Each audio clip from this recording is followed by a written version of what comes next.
Hey, it's Adam, and today I'm going to talk about how to light your house to support your natural circadian rhythm, no matter your environment or lifestyle. This will help you to not only sleep better and wake more refreshed, but it will also boost your overall health, well-being, and cognitive function. And we need these, right? Brain's good. So I have been a videographer for the past 8 years, and lighting has been one of my core interests in the craft. My interest in lighting for video moved into lighting in my actual life. I started to naturally observe how light interacted in my actual environments, how it made me feel, how it impacted my mood, my ability to focus, and most importantly, my ability to sleep. So first we're going to talk about why light is so important to humans and how it impacts us physiologically. Humans evolved waking to sunlight and falling asleep to amber light, typically around a fire. The color temperature and intensity of the light varied throughout the day, and the color temperature and intensity of this light signals to us through our eyes whether it's time to be awake and active or whether it's time to go to sleep. For example, cooler blue light, which we see in the morning emitted from the sun, signals to our brain that it's time to wake up and be alert. In contrast to this, warmer amber light seen at sunset or sitting around a fire signals to our brain that it's time to wind down. It does this by stimulating melatonin production, which is the hormone responsible for sleep. Intensity here also matters, and it kind of follows the same trajectory as color temperature shifts. So brighter, high-intensity light during the day reinforces our awake cycle and establishes a high contrast between day and night. Whereas on the flip side, dim lights are crucial for preparing the body for sleep. So there are a few key reasons why maintaining a natural circadian rhythm is really important for health. Number one, and maybe most obviously, is sleep quality. A natural circadian rhythm promotes deep restorative sleep, which is really important for general health and well-being. It's also good for immune system function and cognitive function, both things which are quite important. A disrupted circadian rhythm can lead to insomnia, poor quality sleep, and difficulty waking up. All those things suck. Second is mental health. An aligned circadian rhythm improves mood and reduces risks of anxiety and depression. Third is cognitive function. Your brain's functions such as memory, concentration, and decision-making are all improved when your circadian rhythm is in check. Fourth is hormone production. Hormones such as melatonin and cortisol, as well as various other metabolic processes, are affected by your circadian rhythm. Disruptions in these physiological processes can lead to weight gain, diabetes, and other metabolic issues. Finally, number 5 is our immune system. A misaligned circadian rhythm affects our body's ability to heal and to fend off illness. Gotta sleep good if you don't want illness. Okay, so let's talk about what you can actually do to support a natural circadian rhythm, no matter what environment or circumstance you're in. So first and foremost, and perhaps the most obvious, is to increase your exposure to natural light. This can mean getting outside at various times throughout the day. This can mean opening windows, using shears on your windows instead of blockout curtains so you have natural light coming in. Whatever you can do to be in contact with sunlight. The sun is our guiding star here, literally. We evolved around it. Now the lights you have in your house are pretty important here.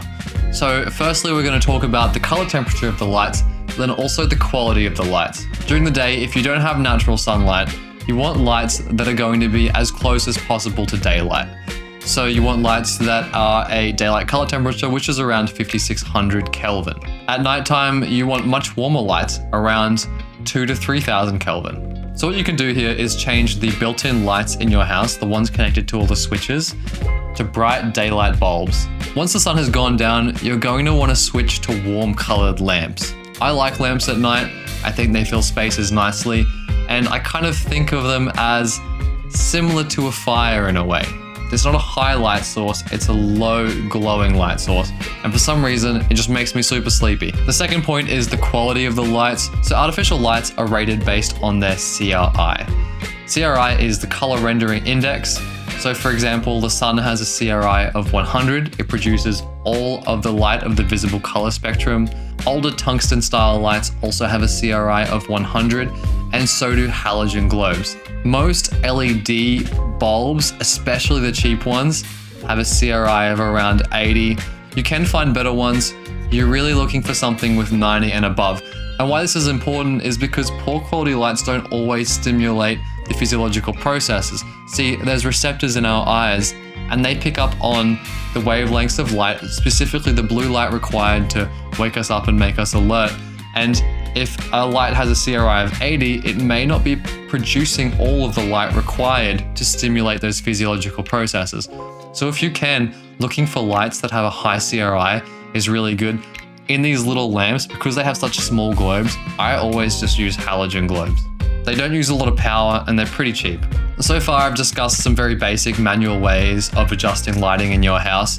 There are systems that can mimic the natural circadian rhythm. Say, for example, the Philips Hue lights, you can go into their app and set them to change color temperature and intensity to align to a natural circadian rhythm based on your location. However, these lights have a relatively poor CRI. Beyond not stimulating the correct physiological processes, low CRI lights also make colors look a bit weird. They can cause extra stress and strain, especially when you're trying to work on something, as your brain has to work harder to differentiate between things. It can also make spaces seem really uncomfortable. I've noticed now that if I see cheap LED lights, I kind of feel uncomfortable about the quality of light. I don't know if that's just me and if I'm a bit sensitive to it, but it does feel off to me, and it doesn't feel cozy and it doesn't feel relaxing. All right, so let's talk about what you can do if you say work shift work, or you have to work in places where there's poor quality light. Obviously, neither of those situations are ideal, but there are things that you can do. So what you can do if you work shift work, for example, is get a high quality daylight light. There are lights called light boxes or seasonal affective disorder lights. And what they are is really bright daylight lights, like generally in a panel. And you can use those to stimulate the awake and alert cycle. So for example, if you have to wake up at 10 p.m. to go to work, you could sit with one of those lights, and that should be able to wake you up and stimulate the cortisol needed for your body to become alert and awake. Likewise, if you're working shift work and you come home in the daylight, you want to close up your room as dark as you can and use only tungsten lights as you get ready for bed. This should help you to wind down and stimulate melatonin production. If you're working in offices or in factories and that type of thing where you may not have access to natural light, I can just recommend trying to get outside as much as possible, eating your lunch outside, getting as close to windows as you can.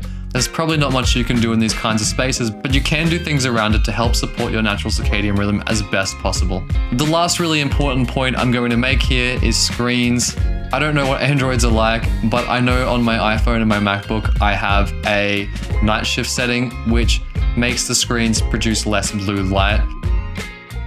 TVs are probably a big problem. Watching TV right up until bed is not going to be conducive to high quality sleep. They produce a lot of blue light and they're often quite bright and stimulating. I'm sure you've heard all these things before and they're pretty obvious. What you could do is try blue light blocking glasses. I've never used them. I actually don't know much about them or how effective they are.